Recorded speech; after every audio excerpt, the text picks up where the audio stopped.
Hello friends, मैं हूं गौरव और स्वागत है आपका गेट सेट फ्लाई फैक्ट के एक और नए फ्रेश कमाल एपिसोड में। सुना है टाइटैनिक को दोबारा बनाया जा रहा है और इस बार मुझे पूरा यकीन है कि हम सफल होंगे, क्योंकि जिस विशाल आइसबर्ग से टकराकर टाइटैनिक डूबा था, ग्लोबल वार्मिंग की वजह से वो सारे आइसबर्ग्स पिघल रहे हैं। और सिर्फ आइसबर्ग्स ही नहीं, हमारे पूरे पृथ्वी का तापमान ग्लोबल वार्मिंग की वजह से तेजी से बढ़ रहा है, जिसकी वजह से पेड़ पौधों और जानवरों को तो नुकसान पहुंच ही रहा है, पर यहाँ तक कई ऐसे हॉलीडे डेस्टिनेशन भी है जिनकी खटिया खड़ी हो गई है। कितने सारे जगह हैं जहां आप और मेरे जैसे रियल पीपल रहते हैं, उनके पास शायद घर भी ना बचने वाला है जब पड़ेगा प्रकृति का गुस्सा भारी। सो इसीलिए फ्रेंड्स, यदि आपके बकेट लिस्ट में आगे बताए जाने वाले इन 10 जगहों में से कोई एक भी है, तो जल्द से जल्द अपनी प्लेन की टिकट्स बुक करवा लीजिए, क्योंकि वो ज्यादा समय तक नहीं टिक पाने वाली है और फिर आप उनके दर्शन अनफॉर्चुनेटली सिर्फ हिस्ट्री की किताबों में ही कर पाएंगे। सो पॉपकॉर्न ले आइए and let's start with this video titled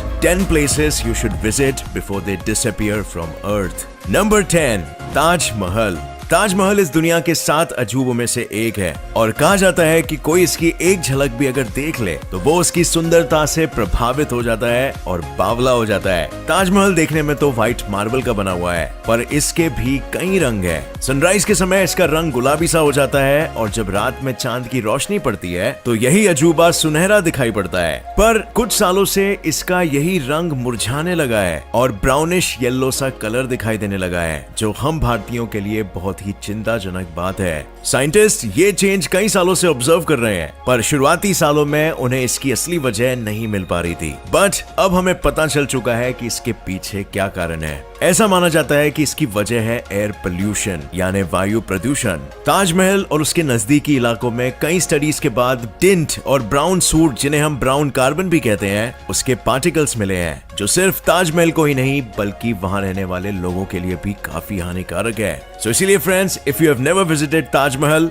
अब मौका है, देख लो। Number 9, Naples, Italy. दक्षिण इटली में सिचुएटेड ये प्यारा सा शहर अपने 2800 साल पुराने हिस्टोरिकल बिल्डिंग्स और मॉन्यूमेंट्स के लिए काफी पॉपुलर है। नेपल्स से कुछ ही दूरी पर है माउंट वेसुवियस, जो अपने एक्सप्लोसिव प्रॉपर्टीज के लिए मशहूर है। कहते हैं कि 79 AD में ये वोल्केनो पहली बार इरप्ट हुआ था और कई आसपास के एरियाज जैसे कि पोम्पे, हरक्यूलेनियम और ओप्लॉन्टिस को पूरी तरह से डिस्ट्रॉय कर दिया था। हजारों की तादाद में लोगों ने जानें गंवाई थी इस घटना में, जिसने तो हिरोशिमा और नागासाकी की बॉम्बिंग्स को भी काफी पीछे छोड़ दिया। 79 AD के बाद ये जायंट वोल्केनो कई बार विस्फोट हुआ है, बट कोई भी विस्फोट 79 AD जितना विनाशकारी नहीं था। आखिरी बार ये विस्फोट 1944 में हुआ था और एक्सपर्ट्स मानते हैं कि अब की बार जब ये सोया राक्षस जागेगा तो तबाही 79 AD के विनाश से भी ज्यादा भयानक होगी। और इसीलिए फ्रेंड्स, अब भी मौका है, जाकर घुमाओ। Number 7, great wall of China. The great wall of China 21,200 kilometre लंबी है ये एंशिएंट दीवार, जो दुनिया की सबसे लंबी दीवार है। क्या वो भी नहीं बच पाएगी? आपके दिमाग में बिल्कुल यही सवाल आ रहा होगा, बट फ्रेंड्स, यही सच है और इसकी वजह सुन के आप भी हैरान होने वाले हो। हर साल मिलियंस की तादाद में वहां लोग आते हैं। कई ऐसे टूरिस्ट भी हैं जो इस दीवार के ब्रिक्स को अपने साथ ले जाते हैं, एक यादगार निशानी मानकर, और कई सारे ऐसे भी हैं जो इस दीवार पर अजीब अजीब ड्राइंग्स बनाकर इसे खराब कर देते हैं। The great wall of China का ऑलरेडी 30% गायब हो चुका है और रही सही कसर ओवर फार्मिंग और एयर पोल्यूशन पूरी कर रहा है। आने वाले सालों में एक्सपर्ट्स का मानना यह है कि ये ज्यादा सालों तक नहीं रह पाएगा। सो इसीलिए may be you can proudly से, China, I am coming. Number 6, दी मालदीव्स। हिंद महासागर में स्थित मालदीव्स 1000 कोरल आइलैंड्स का कलेक्शन है। यहाँ के दिलकश बीचेस और ब्लू लगून्स इसे इस दुनिया का सबसे पसंदीदा हॉलिडे डेस्टिनेशन बनाते हैं। टूरिस्ट का कहना है कि वहाँ आकर उन्हें सुकून सा मिलता है अपनी कभी न रुकने वाली दौड़ से। लेकिन अनफॉर्चुनेटली एक्सपर्ट्स कहते हैं कि मालदीव्स का लाइफ स्पैन डिक्रीज होता जा रहा है और इसका मुख्य कारण है बढ़ता ग्लोबल वार्मिंग। मालदीव्स दुनिया की सबसे लोएस्ट लेवल में स्थित कंट्री में से एक है और यहाँ राइजिंग सी लेवल का मतलब खतरा।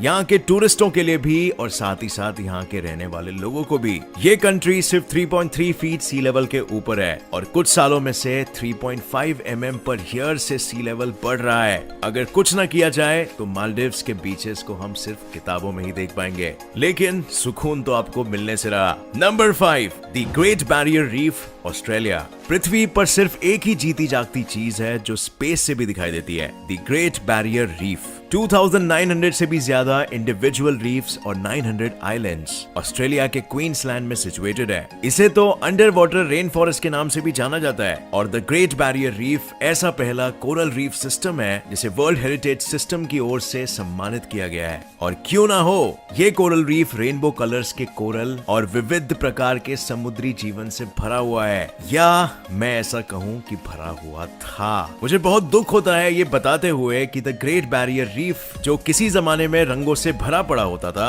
अब आधे से ज्यादा सफेद पड़ चुका है। और इसका कारण कोरल माइनिंग, जरूरत से ज्यादा फिशिंग और कैनल्स खोदना है। और यही नहीं, ग्लोबल वार्मिंग की वजह से समुद्री पानी काफी गर्म होते जा रहा है, जिसकी वजह से कलरफुल रीफ्स डिस्ट्रॉय हो रहे हैं। Number 4, the Amazon rain forest. Amazon rain forest दुनिया का सबसे विशाल रेन फॉरेस्ट है। ये घर है उन 25 लाख इंसेक्ट स्पीशीज का, उन हजारों प्लांट्स और अप्रोक्सीमेटली 2000 पंछियों और जानवरों का। कहते हैं कि ये रेन फॉरेस्ट सिर्फ कार्बन डाइऑक्साइड खींच के ऑक्सीजन रिलीज करे हमारे एयर को फ्रेश नहीं करता, बल्कि ये हमारे पूरे पृथ्वी के वेदर को भी इफेक्ट करता है। लेकिन इलीगल लॉगिंग और फॉरेस्ट में आग लगाने के कारण 20% जंगल तो ऑलरेडी खत्म हो चुका है। और अगर फ्रेंड्स कुछ नहीं किया जाए तो 54 बिलियन टन का कार्बन ब्राजीलियन अमेज़न से खत्म हो जाएगा, और जिस वजह से ग्रीन हाउस गैस और भी ज्यादा बढ़ जाएंगे। Number 3, the glacier national park. Montana के उत्तर पश्चिमी इलाके में located the glacier national park इस दुनिया के सबसे खूबसूरत जगहों में से एक माना जाता है। बट अगर आपको इस अनोखी जगह के नजारे लेने हैं तो जल्दी जल्दी अपनी टिकट्स बुक कर ले, क्योंकि वहाँ के ग्लेशियर्स काफी तेजी से मेल्ट हो रहे हैं। अक्सर ऐसा होता है कि गर्मी के दिनों में ग्लेशियर्स मेल्ट होते हैं और जब स्नो गिरती है तो वापस खड़े हो जाते हैं। पर कुछ सालों से गर्मी ज्यादा पड़ने लगी है और स्नोफॉल यूजुअल से कम हो रहा है, जिस वजह से ग्लेशियर्स का काउंट कम हो रहा है। और अगर ऐसा ही चलता रहा तो साल 2030 तक सबसे लार्जेस्ट ग्लेशियर भी इनएक्टिव हो जाएगा। Sad news, right? But hopefully we can reverse it. Number 2, the Alps of Europe. अब फ्रेंड्स, अगर हम स्नोफॉल और माउंटेन्स की बात कर ही रहे हैं तो द एल्प्स ऑफ यूरोप को कैसे भूल सकते हैं। द एल्प्स को the highest and the most extensive mountain range माना जाता है, व्हिच स्ट्रेचेस अप्रॉक्सीमेटली 1200 किलोमीटर्स। 20वीं सदी से द एल्प्स का तापमान 2 डिग्री सेल्सियस से बढ़ता जा रहा है और इसका मेन रीजन है यूरोप का इंडस्ट्रियल रेवोल्यूशन। स्टडीज से पता चला है कि अगर इसी रेट से तापमान बढ़ता चला गया तो 2100 तक यहाँ 2/3 ग्लेशियर्स मेल्ट हो जाएंगे और वहाँ के इकोसिस्टम को भी भारी नुकसान पहुंचेगा। Number 1, the Dead Sea. Jordan Rift Valley में स्थित द डेड सी की खास बात यह है कि वहाँ की सैलिनिटी यानी खारापन समुद्र के पानी से कहीं ज्यादा है, जिस वजह से यहाँ कोई भी स्विम नहीं कर सकता और सभी सिर्फ फ्लोट होते रहते हैं। द डेड सी का सरफेस 430 मीटर सी लेवल के नीचे है, जो इसे दुनिया का सबसे लोएस्ट एलिवेशन बनाता है। लेकिन फ्रेंड्स, कुछ दशकों में ये जगह भी गायब हो जाने वाली है और वाटर लेवल का रेट भी 1 मीटर पर ईयर से नीचे गिर रहा है। इसे अब ग्लोबल वार्मिंग कह लो या क्लाइमेट चेंज, बट बारिश बहुत कम होने के कारण डेड सी भी कुछ ही सालों में लुप्त होने वाला है। अब फ्रेंड्स, ग्लोबल वार्मिंग की वजह से हमारे कई ऐसी जगहों को नुकसान ऑलरेडी हो चुका है, बट हम इंसान खास है, हम अपनी बुद्धि और यूनिटी को यूज करके इसे रिवर्स भी कर सकते हैं। लेकिन इसके लिए हम सभी का योगदान होना जरूरी है। ये पृथ्वी हम सबका घर है और ये हमारी ही तो रिस्पॉन्सिबिलिटी है इसकी हिफाजत करने की। और आप सभी फ्रेंड्स बहुत ही बेसिक लेवल पर इस पर कंट्रीब्यूट कर सकते हो with doing simple things like plastic को डस्टबिन में डिस्पोज करना, पेड़ पौधों को प्लांट करना, जितना हो सके ऑर्गेनिक प्रोडक्ट्स यूज करना और पानी को बचाना। यही अवेयरनेस हर किसी इंसान में धीरे धीरे सही एक्शन में तब्दील होगी और बहुत जल्द हमें सबका एक कंपाउंड इफेक्ट देखने को मिल सकता है। सो फ्रेंड्स, पॉजिटिव चीजों पर फोकस करो और ना कि नेगेटिव चीज पर, और हम एक पॉजिटिव भविष्य को ही अट्रैक्ट करेंगे। सो उम्मीद है आपको यह वीडियो पसंद आया और इससे नया कुछ जरूर सीखने मिला। अगर आपको यह वीडियो पसंद आया तो एक लाइक जरूर ठोकना और इस चैनल को सब्सक्राइब करके नोटिफिकेशन बेल बिल्कुल ऑन कर लीजिए फ्रेंड्स, ताकि आगे आने वाले इंटरेस्टिंग वीडियोस आप बिल्कुल भी मिस ना कर सके। So see you soon in the next video and till then देखते रहिए और सीखते रहिए। जय हिंद।